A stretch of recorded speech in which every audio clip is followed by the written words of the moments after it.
Maintenant, je vais vous montrer comment est-ce qu'on peut résoudre une inéquation rationnelle. Alors moi, ce que je fais en fait, c'est que oui, il y a possibilité de résoudre de façon très algébrique, donc en manipulant les signes.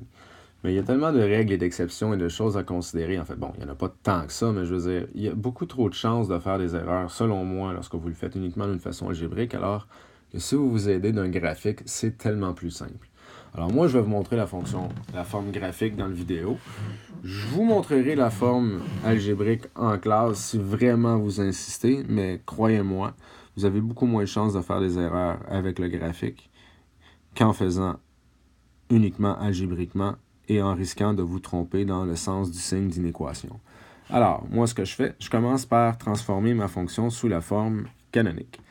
Donc ici, ça va me donner.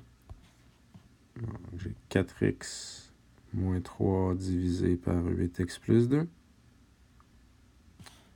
Allô? Bon. Donc, je vais multiplier tout ça par une demi. J'ai donc 4x ici. Une demi fois 2, ça donne 1. Moins 3, moins 1, ça fait moins 4. J'ai donc, dans le fond, moins 4 divisé par 8x plus 2, plus une demi. Qui est dans le fond égal à moins 4 sur 8x plus un quart. Tout ça plus une demi. Alors, dans le fond, ici, le h est égal à moins un quart. Le k est égal à une demi. Et le a et le b sont de signes opposés.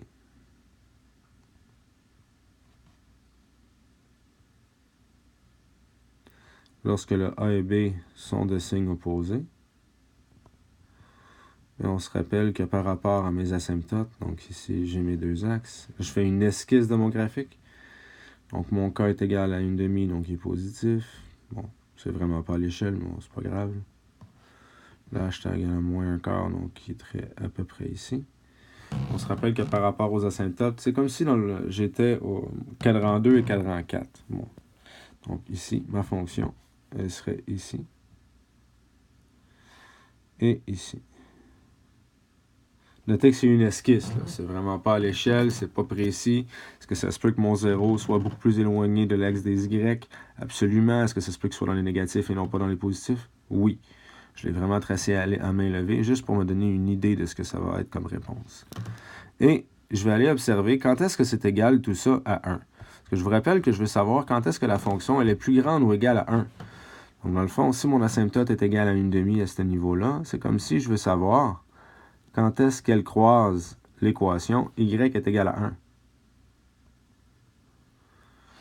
Et ce qui est en rouge, dans le fond, c'est l'équation 4x moins 3 sur 8x plus 2. Dans le fond, c'est comme si j'avais deux fonctions distinctes et que j'essayais de trouver le point d'intersection de ces deux fonctions-là. Moi, je veux savoir quand est-ce que la fonction elle est plus grande ou égale. Mais la partie où elle est plus grande ou égale, c'est la partie qui est supérieure à y1. Y égale à 1, pardon. Donc, c'est toute cette partie-là ici que je suis en train de colorier en vert. Tout ça ici, c'est la partie de ma fonction rationnelle qui est supérieure ou égale à 1. Et là, ici, tout ce qu'il me reste à faire, c'est de trouver les coordonnées de ce point d'intersection-là. Donc, je vais aller résoudre l'équation. Parce qu'on se rappelle que les coordonnées du point d'intersection, c'est quand mes deux fonctions sont égales. Donc, si je remplace 4x... Oups, pardon. C'est pas ça que je voulais faire du tout. Voilà. Donc, si j'ai 4x moins 3, et là, en faisant le produit croisé, donc on se rappelle comment on faisait, là, c'est égal à 8x plus 2. J'envoie les x du même côté. J'ai donc 4x du côté droit. Je vais faire moins 2, donc j'ai donc moins 5. Et je divise par 4 de chaque côté. J'ai donc que x est égal à moins 5 quarts. Qu'est-ce que ça veut dire de façon concrète? Ça veut dire ici que l'endroit où je croise la droite y est égal à 1, ben ça ici, x est égal à moins 5 quarts. Ça veut dire que ma fonction, elle est supérieure ou égale à 1 sur l'intervalle suivant, c'est-à-dire que x va être dans l'intervalle. Donc, on a dit que c'était à partir de moins 5 quarts. Et là, on ne peut pas le voir, mais à un moment donné, ça n'arrête jamais de monter, mais ça n'ira jamais plus loin, selon l'axe de x, que le 2. Parce que tout de suite après, pas le 2, pardon, que l'asymptote verticale, donc que x est égal à, c'était quoi déjà? Moins 1 quart, pardon. Donc, ce ne sera jamais passé moins 1 quart.